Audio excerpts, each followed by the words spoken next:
The gentleman yields back. The chair recognizes the gentleman from Oregon, Mr. Blumenauer, for 5 minutes.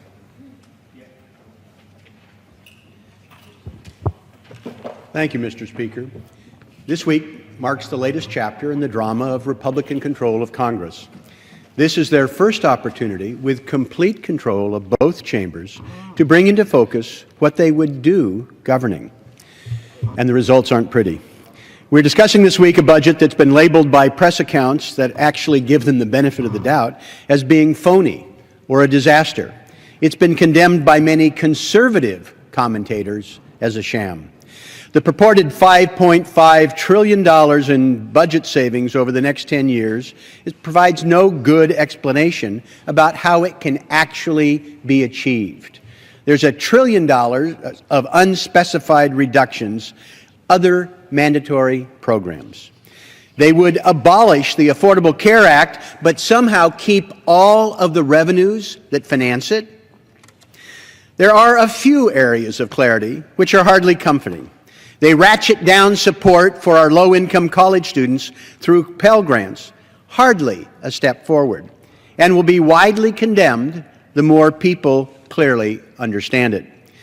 We're back to the Medicare voucher, which may have a different name but is still toxic.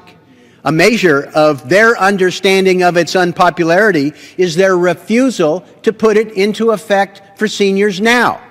Instead, they would have people approaching retirement age in their mid-50s be able to enjoy the benefits and uncertainty of a vouchered Medicare program. It's silent on the transportation crisis that is already upon us.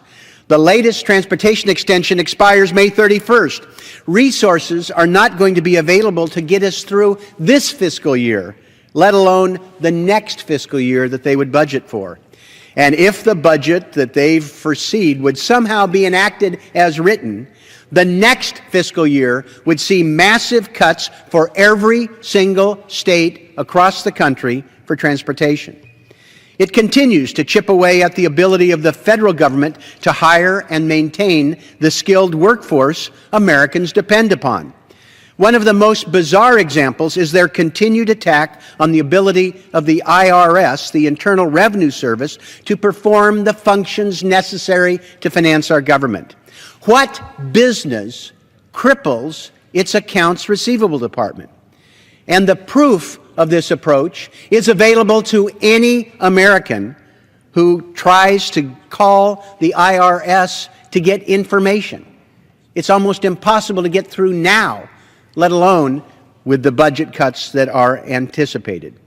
You can ask any CPA in your district about the devastating effects of crippling the IRS has not just on the average citizen, but even on people who can hire the best legal and accounting services available.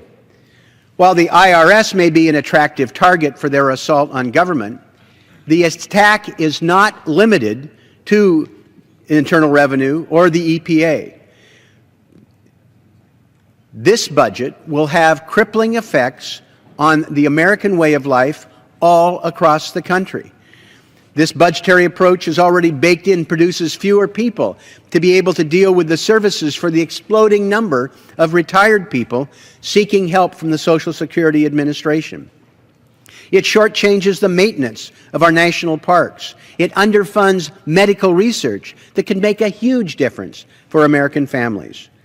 There are things that could be done. I introduced legislation this week, the REIN In Act, which would cut $100 billion of unnecessary spending on nuclear weapons over the next 10 years. These savings could be used to shore up the Department of Defense without resorting to the budget gimmicks that they are using. That is the bitter reality of their budget approach. It's not their theatrics or the creative terminology. Republicans are avoiding the hard questions and reasonable solutions. It's simply an assault on providing Americans with the services they want, need, and deserve. The more people understand this, the sooner we're likely to get the changes we need in the political process to get us back on course. This budget may be a sham and a fraud, but it contains dangerous elements that will affect every family in America, We can and should do better.